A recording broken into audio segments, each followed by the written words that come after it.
Yo, what is up, y'all? My name is Devin, and today, I'm gonna be honest with y'all, I was made to feel just a little bit old by someone in my DMs. They were asking me about fitness, asking me about testosterone, and they're like, yeah, I really look up to you, bro, as an older trans guy. And I was like, wait. I'm 25. Like, what do you mean older trans guy? And I realized that there's a whole new generation of like trans guys, trans masculine people. They're really living that life on TikTok, and it does kind of make me feel old. I guess I'm kind of like a millennial when it comes to trans guys. I was not at the forefront of social media when it comes to FTM influencers. There's a whole era of people that I came in right behind, and then now I'm in the middle, and there's a whole era of folks who are coming in right after me, realizing that there's a whole generation of like trans masculine people and trans guys that I'm, I guess, kind of older than. Made me think about the guys who helped me honestly survive. So I'm gonna go through the top 5, and honestly these are really the main guys that I looked up to when I was coming out, when I was realizing like, yo, what's this thing being a trans guy? Because I'll be 1000% honest, I don't think I've ever admitted this in a video, in a post, or anything. When I was younger, I'm talking like 14, 15, younger than that, I did not think that transitioning was like a genuine thing in terms of hormones, in terms of socially transitioning. I thought it was drag. I thought it was like, okay, I'm a girl at this point in time, I'm gonna like wear makeup and like cross dress. Forgive the language, but I was extremely uneducated at that time, and I feel like this is maybe how some people still think about transitioning. I didn't know that you could just genuinely like hormonally, medically, socially, everything transition, right? So seeing these guys I'm about to mention kind of changed my perception of what's possible. Honestly, helped mold me into the Devin that I am today. But before I get into that, if you are new here, new and not subscribed, definitely consider subscribing. We're trying to make it to 20K, starting off the new year with a relatively achievable goal if you just help me out and subscribe. And of course, if you are interested in one-on-one coaching, a custom meal plan, or a custom training plan, you can always email me at devindoescoaching@gmail.com, or just check out my website, which is going to be linked down below, okay? The funny thing about this list is I was really going through my history, thinking about my YouTube watch history, like who really had an impact on me. And I am like mutuals with most of the guys on this list. I think it's just dope that, you know, people that I once looked up to and that I've blown all the smoke up their asses, I think,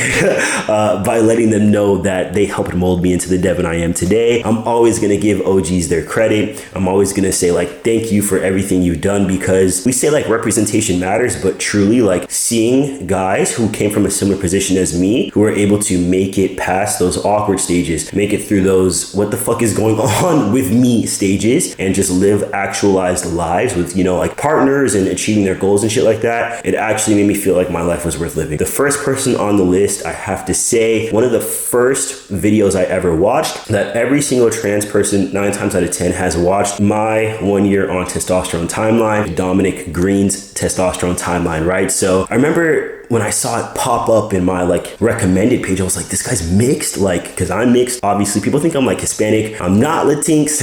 I'm mixed with black and white. My dad's American, my mom's German. And seeing that he was mixed, and I was like, this guy's cool as fuck. The fact that he's trans, it kind of gave me like this battery in my back, like, bro, keep going, because this time period that I'm going through with y'all, I was down bad. Like, I was working at a job where everybody was disrespecting me. I didn't have access to testosterone. I know my girlfriend was like probably sick and tired of hearing me talk about when I start testosterone, I'm gonna look like this. When I'm able to go to the barber, I'm gonna get this haircut, blah, blah, blah, blah, blah, blah, blah, blah, right?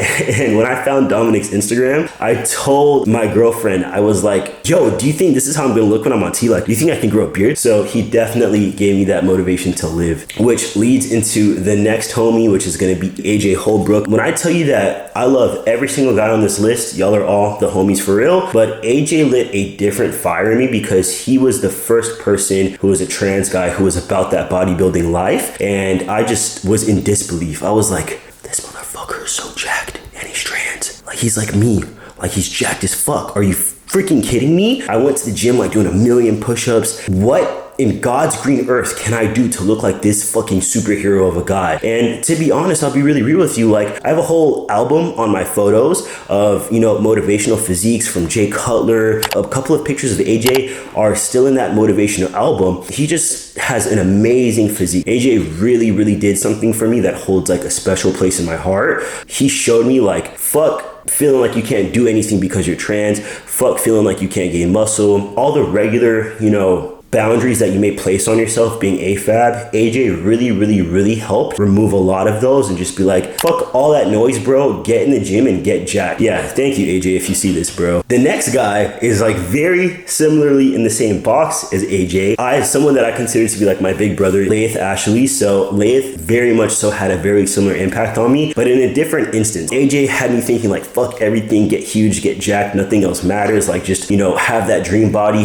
And Laith had a similar impact on me, but in a more pretty boy kind of way. You look at a picture of him, you're like, that motherfucker like has to smell good. Like there's just simply no way he doesn't smell like Gucci Guilty or some shit, right? It had the effect on me of like wanting to take fashion more seriously, which unfortunately I failed at. But 2025, one of my New Year's resolutions is to actually put effort towards dressing and not just wear tank tops and gym shorts and sweatpants everywhere I go. Obviously the nature of Laith being a model, being an actor, being a singer, he was putting all the fits together, just looking hella handsome. And I was like, you know, kind of like self-confidence and how to carry yourself in a way that I didn't really feel resonated with me too much in other avenues like that cis guys probably had, but Laith really served that purpose for me. Now, the next guy on this list, a YouTube OG, most of y'all probably know, I said those two words together, you probably know what I'm talking about. Ty Turner, bro.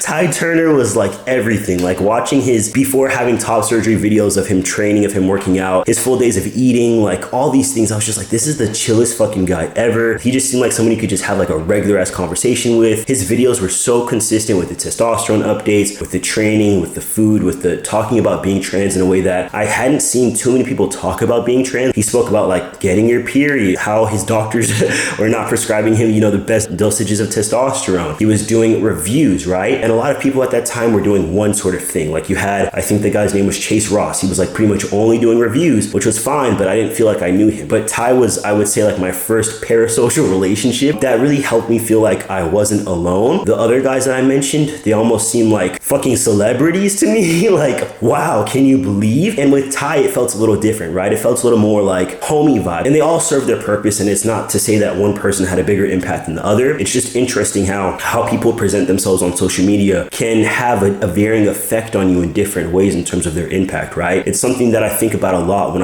I think about the kind of content that I want to put forth and how I want people to interact with me and my conversations, right? Because while I do want to be considered serious and professional and someone whose words are heavy and impactful, I also want to be a homie, right? So I guess I want to be a little bit of that Laith drip, like, damn, this guy's cool as fuck. And then also like Ty, like, damn, this is a fucking homie, bro. And the final guy, who I don't think does social media like that anymore, but was the first video that I ever saw. I remember I was in New York with my dad and like his girlfriend at the time, I think, and my little brother. I remember people kept calling me sir the entire time. I Googled like girl wants to be a boy and Storm Ryan's videos popped up. And I was like, who the fuck? Like he was like a cute little guy. And I was like, oh, I can do this thing. Like the impact didn't go very much deeper than that, to be honest. It was more so like, oh, cool. Like this is a thing I can do because he like just got on testosterone and then he just got top surgery. And it was like his journey I was following along with. It felt like I was transitioning with him. And that was very important, right? To see someone's transition damn near from start to finish. And he used to be very vocal about his dad not supporting him and his mom coming around and stuff like that. And it was just overall very interesting. All these other guys I had seen when they were already transitioned, like Ty, like Laith, like Dominic, like AJ, right? But to see someone like Storm Ryan who was just getting started, it felt much more tangible to me and it had a different impact on me in terms of like my ability to do things and not feeling overwhelmed by the concept of transitioning. I'm thankful to all of those guys. I feel blessed to be able to be alive in a time period where transitioning is feasible. It's just interesting how serendipitous